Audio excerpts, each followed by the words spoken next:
the same respect as offered to Vidhi, Brahma. With the same respects offered to Vedi, Brahma. Naradam, Naradam, to Narada. to Narada, Surapujitam, Surapujitam, worshipped by the demigods. worshipped by the demigods. Translation. At the auspicious arrival of Sri Narada, Shri Vyasadeva got up respectfully and worshipped him, giving him veneration equal to that given to Brahmaji, the creator. Purport by Srila Prabhupada. Jai Srila Prabhupada. Yeah. Vidhi means Brahma, the first created living being. He is the original student as well as professor of the Vedas. He learned it from Shri Krishna and taught Narada first. So Narada is the second Acharya, the line of spiritual discipline succession. He is the representative of Brahma and therefore is respected exactly like Brahma, the father of all Vidhis regulations. Similarly, all in the chain are also equal. Similarly, all other successive disciples in the chain are also equally respected as representatives of the original spiritual master.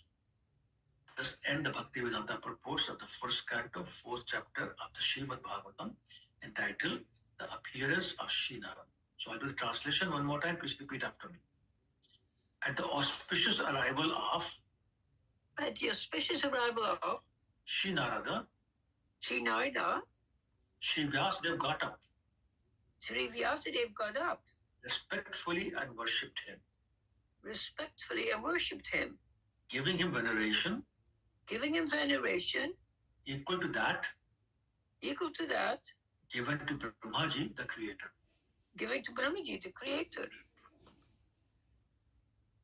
So very interesting verse, very interesting way this chapter is ending. So what we do today is just give a little bit of background, and then we talk about what's presented in this particular verse. So as you've been reading this verse, this chapter every day, so you know that Vyasadeva is feeling very dissatisfied, is feeling regretful, and feels a vacuum in his heart. So we'll talk a little bit about why, just been explained in the previous verses. And but even before that, I just want to mention very briefly who's Vyasadeva.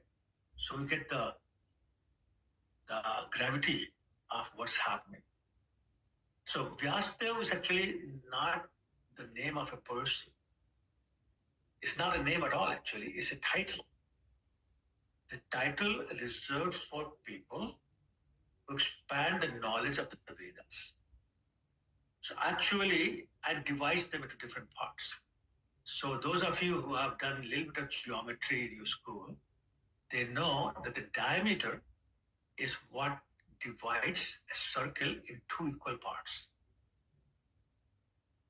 And this Hindi or Sanskrit word for diameter is Vyas. So Vyas is the one who's dividing.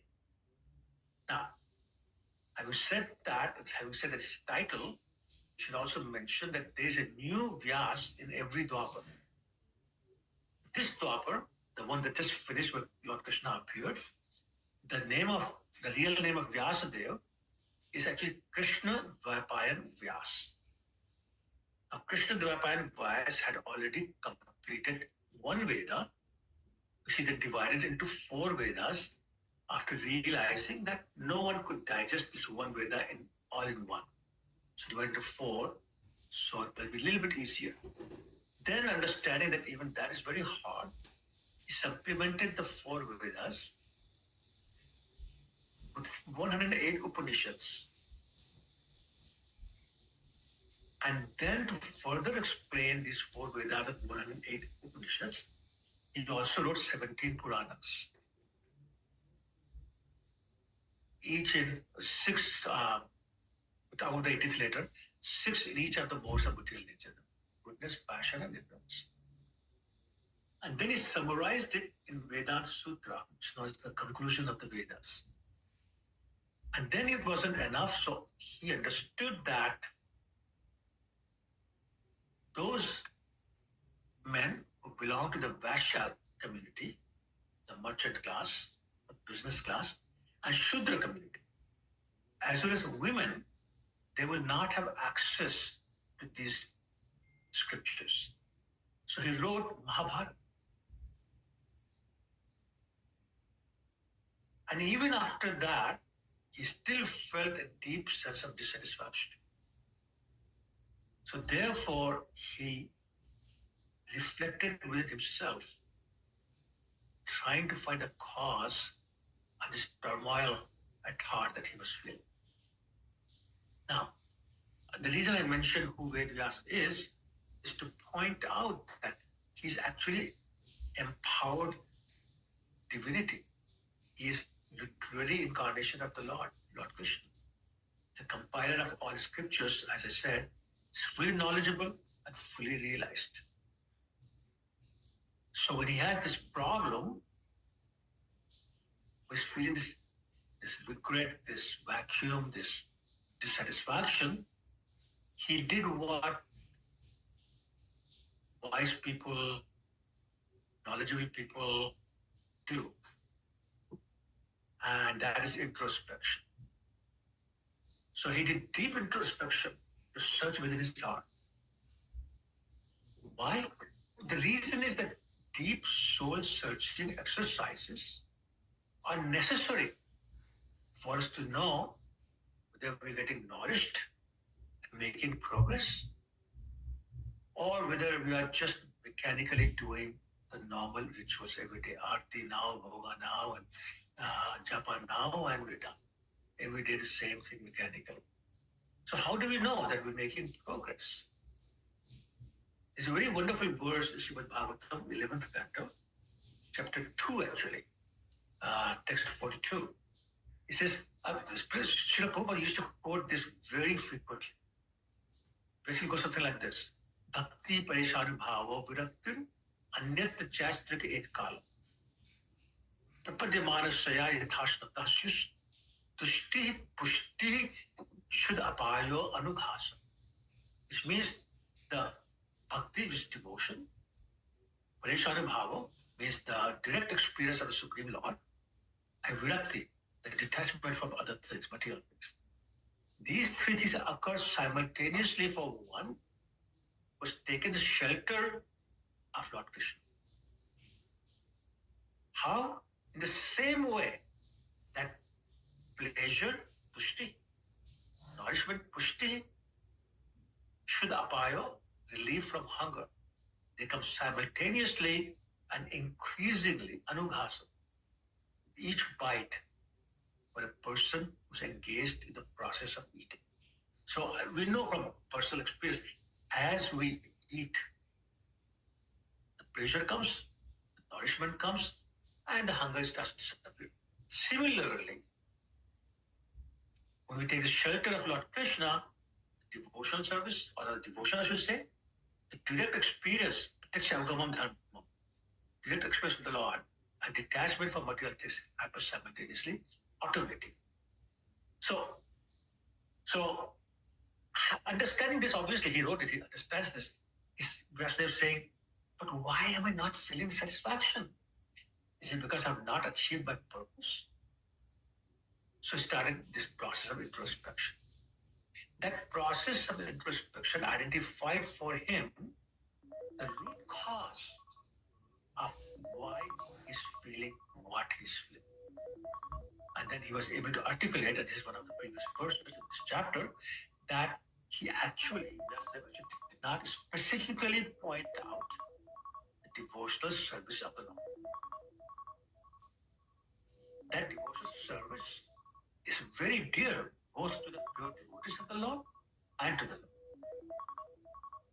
And that point is further elaborated in the next chapter we will read soon, in text 10. So, first canto, chapter 5, text 10 says, Yad vachas chitta padam hayaryasho ekat pavitra praganita karchit tat vaya samti tham ushanti manasa yatra hansa nirmantu chichaya. Very famous verse also says, those words, those documents documents, those literature that do not describe the glories of the Lord, they're considered by pure devotees like a place of pilgrimage for the crows. Now, it's a sarcastic way. Where do the crows congregate? Where are the garbages?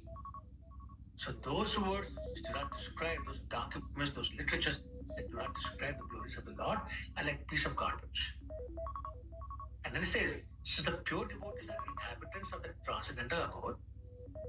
They do not derive any pleasure there. So basically, if we pass by a pile of garbage, we hold our nose like that and walk by holding our breath at the same time. Because we don't like that. Similarly, pure devotees of the Lord don't like any literature that does not describe the glories of the Lord. And the very next verse, Vyasa is describing, so what do they like? What do the pure devotees like? And verse 11 is saying, Tadavag Sargo Janatag will become. Jasmin Shloka Padhavatiya. Namani Antasya Yasho Ankitariya. Shadavanti Gayanti Gananti Sadhu. What does that mean? It says, that's what it's saying. On the other hand, the literature which is full of descriptions of the glories of the name, fame, form, pastime of love. Even if it is imperfectly composed, is heard, is sung, and accepted by the pure devotees. So the pure devotees are not caring for the grammar, not caring for the vocabulary, not caring for the flowery words. They're caring whether the Lord's glories of the name, the glories of the name of the Lord's name, fame, form, and pastimes are described here. If they are, it's a great literature. Otherwise, it doesn't matter, and they don't want anything to do with this. So these are all, I'm trying to explain the realization of Vyasadeva at this time, at this point in time. And as we see, again, Narada says the same things that I just read these two verses to Vedas. And basically, summary being, hey, my dear disciple Vedas, you have not described the transcendental pastimes of the Lord, and that is the root cause of your dissatisfaction. And so, as you can see, from the four Vedas, the 17 Puranas, the 108 Upanishads, the Vedanta Sutra, that even though Vyasadeva himself was an empowered divinity, literary incarnation of the Lord, he felt a dissatisfaction because none of his works so far described the transcendental activities, the pastimes, the name, form, and qualities of God. Not properly anyway, not in the kind of detail. So actually this inspiration of feeling the regret, the dissatisfaction was infused by Lord Krishna directly in the heart of Vedas. That's why it's feeling this vacuum in the heart. Talking about the vacuum, actually I was listening to a class by Zoridas Sachidananda Swami. And he said that each one of us has a hole in our heart. Each one of us has a hole in our heart. The hole is in the shape of Krishna. So whatever we try to fill this hole with does not fit because they're not shaped like Krishna. So any material desires, any anarthas, anything material does not fit and the hole remains and therefore the vacuum remains. Only Krishna can fill it.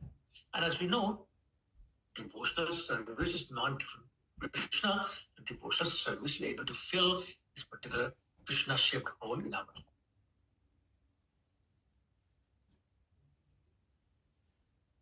I want to make one more point here. Where is Vyas when this is going on? Vyas is actually sitting in Badrikashram, the banks of river Saraswati. Everything around him is perfectly auspicious.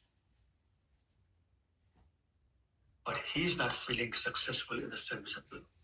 That is humility. Having wrote the four Vedas, 17 Puranas, the Vedanta Sutras, the Upanishads, is feeling, I'm not successful. This is humility. He's thinking himself incompetent.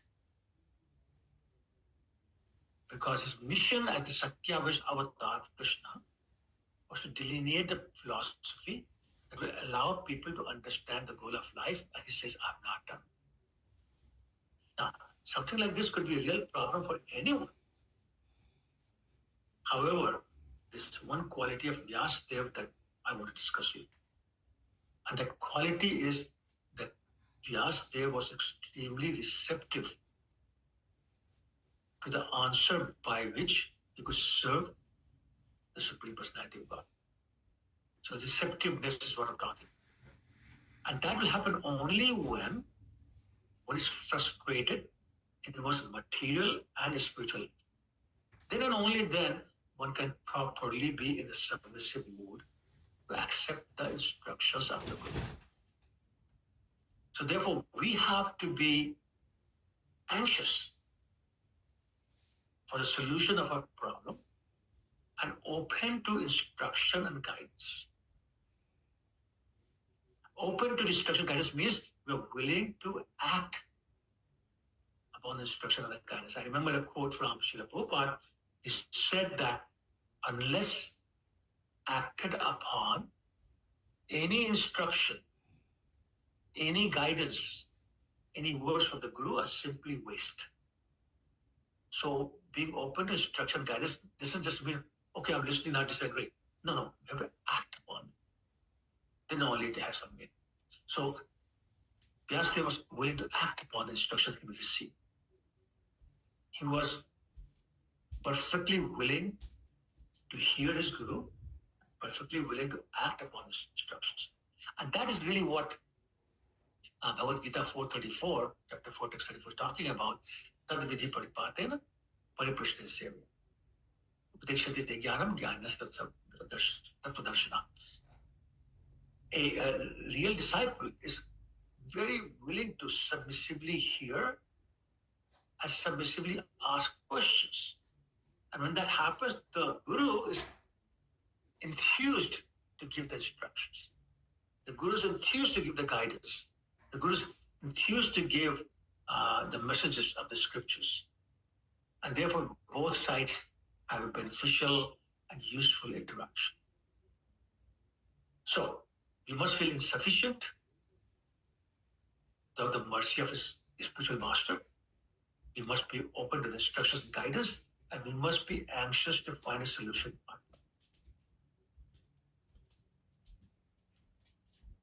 Ved Vyas here is teaching us that with all his qualifications, is feeling insufficient and incompetent. So who are we in comparison to Ved Vyas? What have we done? Therefore, what is the justification for us not feel that incompetence, not be a submissive, to not feel insufficient in whatever we have done? I will just repeat, guidance and instructions will not help anyone who's not receptive to that guidance and instructions. And as we know, again, from the life of Srila Prabhupada, he wrote a wonderful poem when he arrived in Boston on that boat called Jaladud. He was feeling the same way, feeling incompetent. How will I do? What will I do? Who would listen to me? Will understand what the message I'm giving? And he said, Krishna, I'm not competent to do this task you have given me. So therefore, I simply dance to your tune, whatever that is. I'll dance to whatever that tune is. Prabhupada was willing to receive that mercy of the Lord, whatever form it comes. And his faith, his Bhagwatam, which is known from Krishna, was so much that when somebody said to him, Prabhupada, you brought so many Bhagavatam sets with you. He said, no. Bhagavatam sets brought me with them. And that was his mood. He totally surrendered to Krishna and Srimad Bhagavatam. On the other hand, devotees were not properly cultured in Vaishnavism. They don't understand the philosophy properly. They become proud and start thinking that they do not require to hear anything from anyone. They think they have read everything. They can give good guidance themselves. They're content. But I think they need to answer one question. That is, can you compile the 4 Vedas, the 17 Puranas, the Vedanta Sutras, and in perfect metric poetry, write Mahabharat? Now, just let me digress just for a listen. How did Mahabharat come about? Vedas did not just compose the verses, 100,000 verses of Mahabharat. Actually, he had asked Brahmaji for help in writing. He said, I can compose them, no problem. But I'm getting too old, too slow to write. So I need a scribe. Brahmaji appointed Lord Ganesha. Lord Ganesha said, I will agree to be the scribe, provided you don't stop. The moment you stop, I will stop writing, and that's the end of it. Which meant that, excuse me, Vedas had to think on the spot, compose it with the proper meters, with the best possible choice of words, and say it out loud so Ganesha can hear and write. How difficult is that? Now, of course, Vedas was very, very smart. So he put the counter condition of Ganeshji is that you will not write anything you do not understand. Now, Ganesh is also extremely intelligent. So it's not like us that we have to read the verse 15 times and read the translation and the synonyms 500 times before we get a little bit of it. Like Arjun understood every verse in Bhagavad Gita, Ganesh was able to understand every verse that Vyasdev was speaking, except Vyasdev is very smart. So every once in a while, for example, when he read a biography, he would say something that will be very complicated, probably contradictory, probably controversial, probably kind of vague. And Ganesh will scratch his head and say, what does that mean? And they'll give the time, the break that Vyasdev needed. By the time Ganesh understands, start writing, he's back speaking Mahabharat. The point is not easy to do. But Vedas is doing all that and still feeling that humility, still feeling that incompetence, still feeling insufficiency, still feeling I don't know anything. We should be following in the footsteps of Vyasdev. Like him, we should also always want to know what more can we do for Krishna. Like him, we should feel the need to depend upon a higher power. There's Guru or Gauranga. We should have this longing for guidance from the scriptures and from the Guru, the senior Vaishnavas. And with that mood, we should ask Krishna, what more can I do for you? And do for you. And be receptive to the guidance we get from our seniors, how to better serve Radha. In that context, let me say that Radharani is the Adi Guru, the Sakhis and the Manjaris, they're all in disciplic successions. So, again, in line with what we're talking about, all the Sakhis and all the Manjaris are always anxious to find out how they can do more service. How can they please Krishna more? How can they please Radharani more?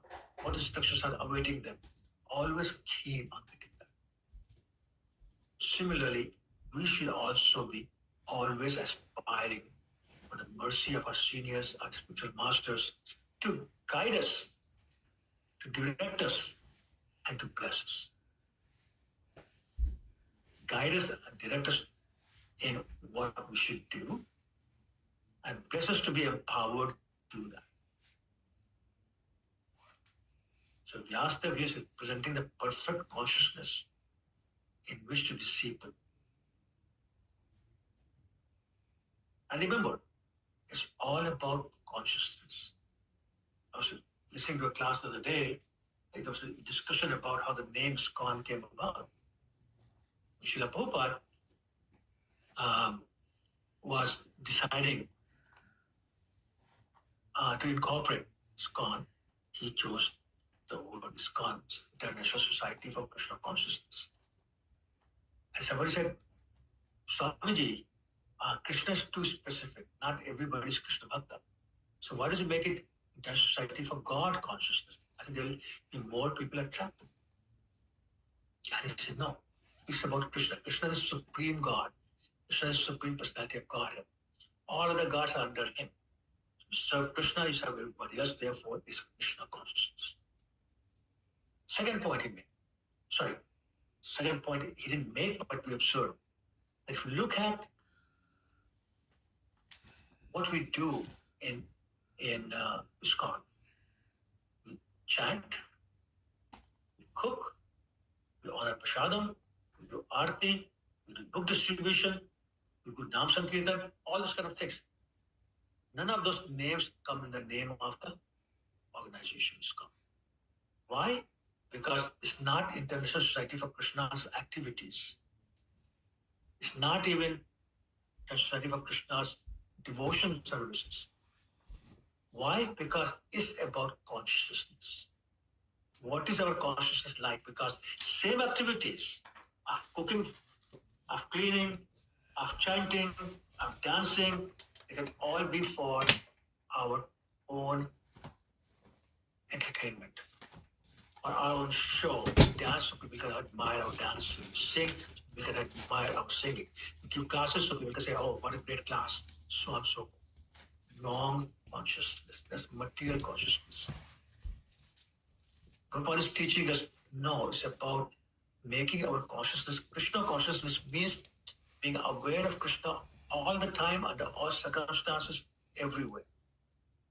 And doing whatever we do with the purpose of simply pleasing Krishna. And that's what it's about. And this is what the lamentation of Vyasadeva is being caused by, is not done something to directly please Krishna. Another point, having done whatever Vedas had done so far, he could become complacent. We become complacent when everything is going right. But we forget to remember that to advance in Krishna consciousness, there must be greed, loyalty. There must be desire for more. And there must be receptivity for instruction.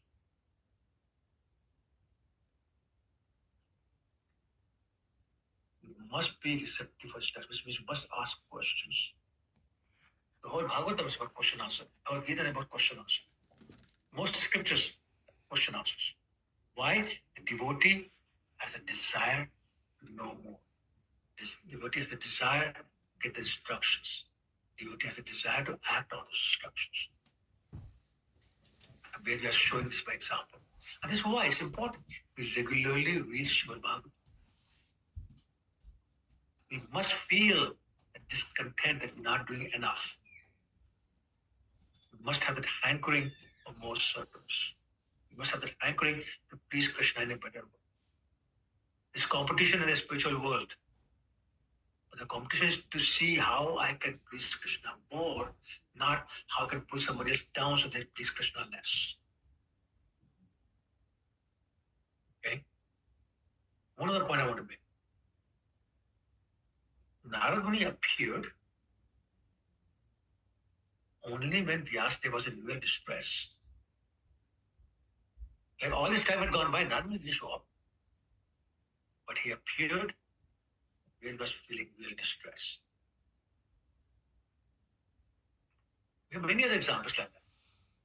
But Krishna did not speak to Arjun until Arjun was in real distress. The battle of Kurukshetra, putting his arms down, wanted to run away from the battle. So we talk about the distress. Arjun himself describes that I cannot hold my Gandiva in my hand. My body is trembling. I'm sweating.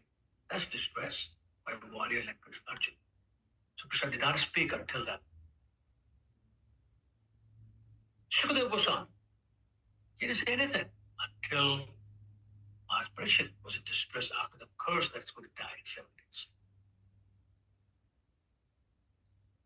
So if we're not feeling in distress, we probably should not expect our Guru or Krishna to come and help. You're complacent, well, okay, then it's complacent, then life goes on. It's Krishna who sent Narad Muni to Vedyas.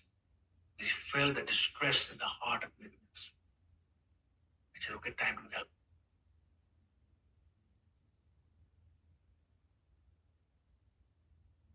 The bona fide gurus somehow know when a disciple is in distress, even if they're separated by long distances. And actually, I have a couple of personal experiences that I'm going to share with you in that regard. Before I say anything, I want to assure you I'm not trying to glorify my Guru Maharaj, his Holiness Gopal Krishna Maharaj. I'm only trying to glorify the Guru Tattva. This is how the spiritual masters are. This is how they know the heart of the disciple. This is how they help. So the first example I want to give is happened in 2012, 12 years ago. I had my sudden heart attack. 5 days at the hospital. I was coming out of the hospital. Literally, maybe 3 or 4 minutes out of the hospital on the way, the phone rang. One of my god brothers, Bhakti Yoga Prabhu, called and said, Guru Maharaj wants to speak to you. I said, what happened? He said, no, I don't know what happened, but you were having a conversation. He said, connect me to Vipanuga or ask him to give me a call. And I was saying, how does he know? How does he know I had a heart attack? I know this is what he was talking about. He knows I got some problem. So that's one. Second, I retired from IBM in 2013. And my situation was that I had no pension. And most companies these days don't give a pension. And a year later, Guru Maharaj came, Gopal Krishna Maharaj, came to Toronto, and he said, asked me, so how are you doing financially? Having known him by then for more than 30 years, he had never once asked me about my financial situation because he knew I have a very good jobs. But suddenly, 1 year after retirement, which he doesn't know, he's asking me what my financial situation is like. How does he know? I didn't tell him. So this is what Guru Tattva I'm talking about. Gurus know what's in the heart of the disciple. Gurus know if any distress is happening. Gurus know whatever mood the disciple is in. They may not tell you, they may not be with you physically close, but they know. And this is what Narada Muni is showing. He knew. When his disciple Ved was distressed, he showed up. He helped his disciple. So now, how does a disciple behave when the Guru appears? Now we're actually on this particular verse.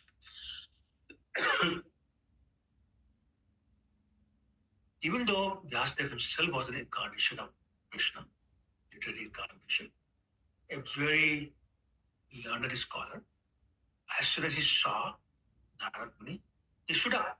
He stood up very respectful and offered his obeisances. Gave respect, not ordinary respect.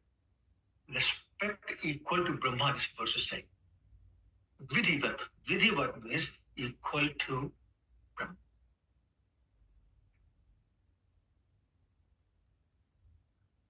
We have to understand that being servant of the servant is how we become the greatest servant of the master. And I'm talking master as Lord Krishna. Krishna receives our offerings through the disciplic succession. So when we give our service to our Guru, it is passed to his Guru, so on, all the way to Radha and Krishna. So the context that I'm getting to is that Brahma was the first disciple of Lord Krishna. As we know from Srimad Bhagwatam, Canto 1, Chapter 1, Text 1. And Madhyasyata, second line says, Tene Brahma Hridaya Adikam.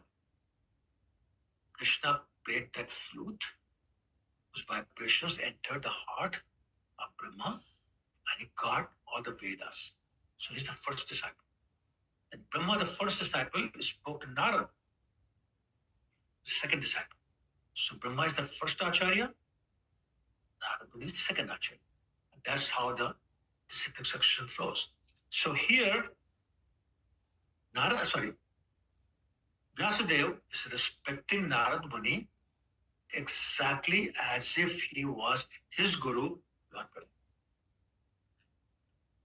Brahma would accept it and pass it on to Krishna, his guru.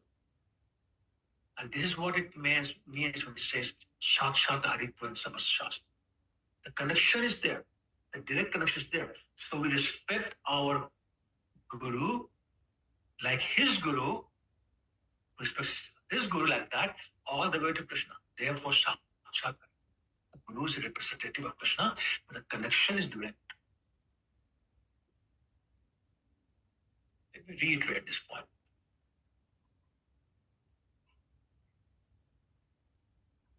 A disciple always takes a humble position regardless of how well qualified the disciple is. So I may have a PhD, I may be the president of a very large organization, I may have millions of dollars, I may have all sorts of followers, and I may have written books and all that. In front of the guru, I am nothing. Nothing. Fool is a person who tries to impress his guru by his knowledge of philosophy or by his service.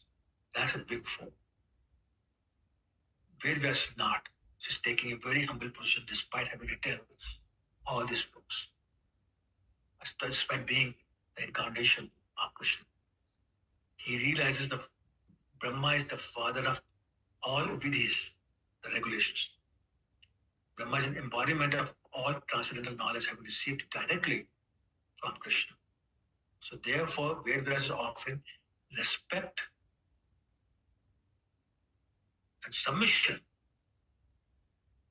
to Narada Muni, who is a direct disciple of Brahma and equal level of Brahma, because he's representing his guru. And his guru is representing Krishna. So I hope it's not confusing. My point I'm making is that our guru in the disciplic succession directly connected to Krishna. So offering respect to him is like offering respect to Krishna and should be at the same level. And therefore, we respect a person not for what he is, but what he represents. So, Narada Muni is representing Brahma, Brahma is representing Krishna, therefore they have to be respected like Krishna. Narada Muni is to be respected like Brahma, Brahma is to be respected like Krishna, Krishna, of course, the most respected. So, therefore, the disciplic succession is more important than the guru. And that is why a guru outside of a parampara is to be rigid. Because they talk about person. There are many, many groups of people respect their guru, but there's no parampara behind the guru. That is to be rejected. Also, when we preach, we must always remember we're speaking on behalf of disciplic succession, our previous acharyas. Therefore, whatever we have learned, present as is. And that's the only way we can give the mercy to the people which is coming from parampara. So the mercy from Krishna flows through the parampara. And unless we are loyal to the parampara, we cannot offer that mercy of Krishna to the audience that we have. And that flow through of that mercy through parampara is the greatest service we can render to humankind. Therefore, we must learn, respect, and and serve our previous acharyas, which is being shown by Vyasdev in this particular verse. Thank you so much. Hare Krishna. Comments, corrections? Yes, I have. You have said so many beautiful things. And lately we've had a bit of a discussion about monism and dualism in the previous verse. And Prabhupada made many interesting, kind of controversial comments on it. But now, again, you're putting it all together. The hole in the heart can be filled only by transcendental knowledge. And it begins with the sound of Krishna's flute. It's not ordinary language. So Prabhupada says this monism cannot be ordinary monism like Hegel and all of these philosophers understand it. But transcendental has to be achincha. The whole point, it's beta, abeta, achincha. And the emphasis is on that adjective. I just researched it this morning before you give class. So it's brilliant. And I'll send you later, I'll send you the link. I can't remember. It's from Chaitanya Charitamrita. Okay? I'll send you the link. Wonderful. Thank you. Okay. Thank you. Radhe Radhe. Radhe Radhe. Thank you very much, Rupanda Prabhu. Thank you, Prabhu. What a systematic, step by step. I was thinking in my IIT Delhi sitting, the professor is talking one by one, nicely explaining. Really, thank you very much. It felt nice. And I really enjoyed when you compared Srila Prabhupada in Boston. What a wonderful comparison. I never thought, but it's a perfect comparison. I felt that when you really cry, Krishna will send someone or the other. But how to attain that state of crying? Can you express that? How we can invoke Krishna to send someone? Yes, Prabhu. If you remember, Prabhupada explained the meaning of Hare Krishna Mahamantra. He said, it's like a genuine cry of a little child to his mother. Take him to his father. Now, so Krishna is, Prabhupada is saying, you should become like a little child. But what's the characteristic of a child? That characteristic is the child is helpless. He can't clothe himself. He can't feed himself.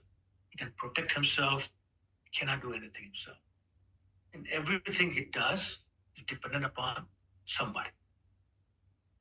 And that is the mood we have to come to. And this is what I was talking in my class also, same thing. Until we develop the feeling of helplessness, until we acknowledge we're incompetent, until we acknowledge that on our own, can't do anything. Amito Kangal, Krishna Krishna Boli, no, sorry, I forget the verse now, but basically it said that, my dear Vaishnava, you own Krishna. You have the power to give Krishna to me. I have nothing. I have no money, I have no resources, and I have no strength, I have no energy to serve Krishna. But you have all that. You can give Krishna to me. So until we develop that mood, that on our own we cannot do anything, on our own we are nothing. Then and then only we'll be in that mood where we say, I am so helpless, but I want something. So imagine a situation where you say, I want this thing. You say, but I don't deserve it. I don't deserve it. So now I want it, but I don't deserve it. What will happen? Frustration. Just think of any material example. You know, somebody wants some money, somebody wants a job, somebody wants a particular position, whatever. You know, when you know I want this, but I don't deserve it, there's big tension. The tension leads to frustration.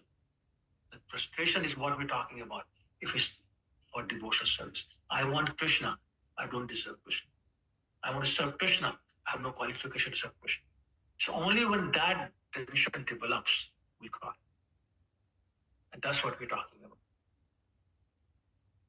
Thank you. Very clearly mentioned that one. Yeah. and that frustration comes. And with one comment, I will say that you're mentioning that Gopalakrishna Maharaj couple of times did to you. Only one time in my life it happened. My own Guru Maharaj, he never normally, as I said, someone else will connect and make sure that I'm there, then only Guru comes. Only one time in my lifetime I experienced, he directly called, I don't know from where he called, from his phone he called. The moment I picked up, who is it? I didn't know, it was a new number to me. I just picked up and he said, Manu Das, how are you? I thought I was shocked. So what you're saying is very much true. And yet many times your Guru Maharaj also called me unexpectedly. He wanted to talk to me. Oh, so thank you. That's very much true. Krishna does say when you really feel. That's right. That's right. Thank you. I felt Thank you. very practical class today. Thank you. Hare Krishna. Hare I Krishna. open to the Zoom land.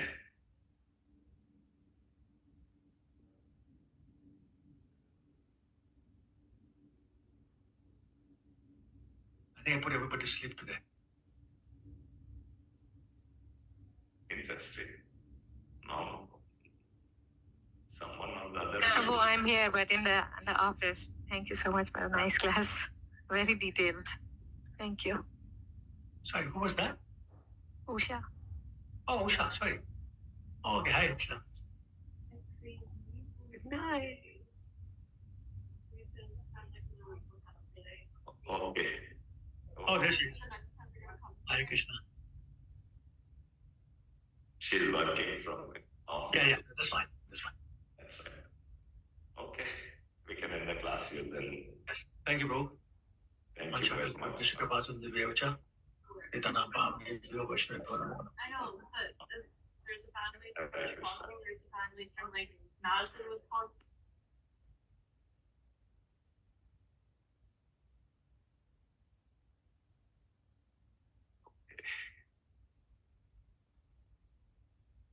I'll put the class up here now. Hare Krishna.